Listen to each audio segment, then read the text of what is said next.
countries like Eritrea, the women who fought actually were excluded, not because they are excluded because they did not fight, but they are excluded because they are considered to be wives of military men who fought. I mean, they are considered as appendix, you know, to their husbands.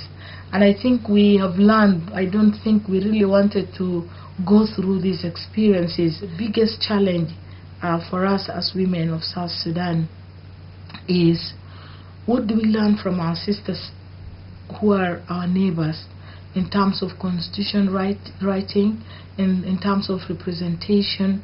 What are the things that actually at this time, this short period, we need to look for so that we can be able to be effective, because the time is so short and there are so many things there that we needed to be part and parcel of.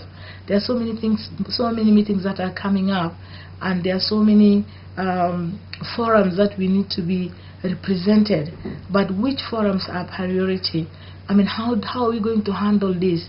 How can we ensure that our needs and our concerns are actually, you know, included in the constitution, so that we have a gender-sensitive constitution, so that we have a constitution that will put all the concerns of women into consideration, so that the laws that are formed are friendly, so that we are not looked as if we are intruders, but we are looked as part and parcel of the society, as people who have the right to contribute, you know, to the development of the country.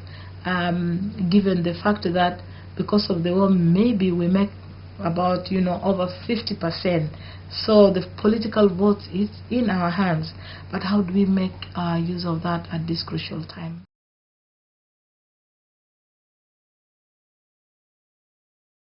The government thought that because we are women, then we will get scared by the imprisonment, then we will stop working. We never stopped working. Our group is still working in Sudan, and we are representing the groups in UK and all over the world. I started working with my activism with women since that time. So I formed the Sudanese Women Office of Sudan Human Rights Organization, and then I became a member of the Sudanese community, and that developed also to Sudanese civil society organization, Civil Forum of Sudan, in which we organized many conferences on human rights during the transition in Sudan, in which we discussed human rights issues.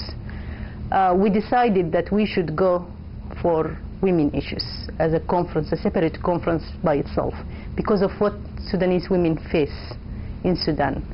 So we were able to invite 120 Sudanese women from different backgrounds to attend the conference. The uniqueness of this conference is that it brought women from the war zone areas with the women coming from the government held areas.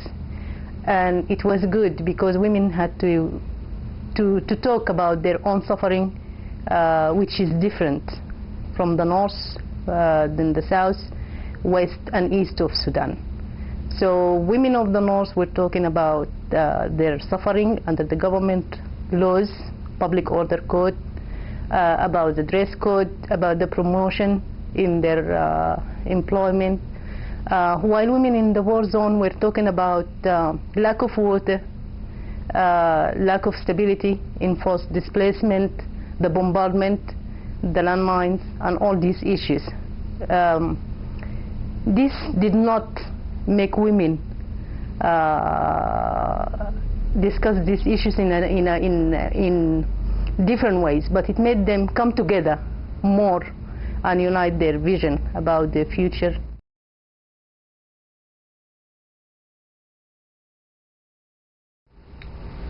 My work with the Sudanese women is mainly to organize conferences and workshops. I work in a village of 2,000 people with no roads, with no clean water, children studying under trees. Meetings of the women are also conducted under trees, and mainly we do conflict resolutions and peace building.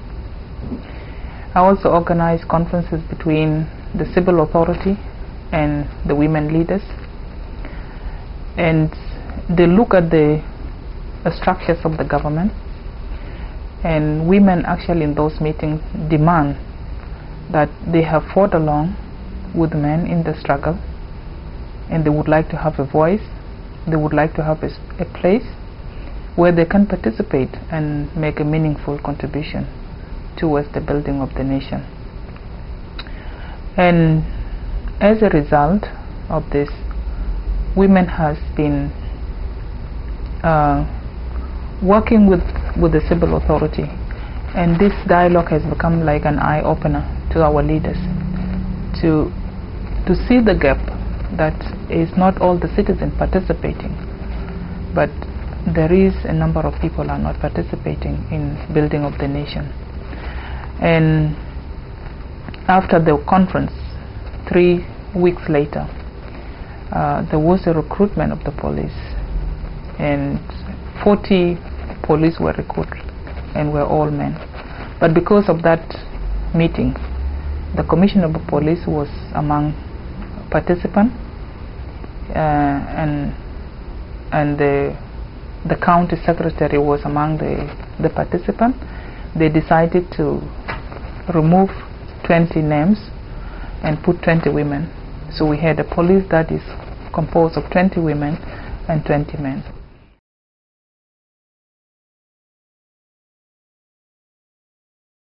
Really, I'm not so sorry for things happening Darfur, I will tell you. I feel bad for what happened in Darfur, but I won't feel sorry because people, they learn a lot of things from it. And if you want to change the society, you have to pay a lot. And we paid our blood, we paid our dignity for more and better dignity. We paid our children, they died, our men, our women, they've been victim for a lot of things, but really I'm not sorry for that because I'm expecting more good things and better things coming. And the thing happened in Darfur really it raised awareness in all the world, not only in Darfur. And like for me, my first time to go to USA, I can see how people they concern about Darfur problem and women in Darfur. And really the trip for me, it's really empowered me. And before I saw these people in USA or in Western world, they have a magic thing different than us. I don't think they have a magic solution or magic things, but they use their mind, and we all have our mind, and they use their skills, and we share the things. I don't think it's only Darfur problem or Sudanese problem. It is a whole world problem, and all women for me are women, you know. I feel the women's solidarity really. This is the first time when I went to USA. I feel there is women's solidarity in the world.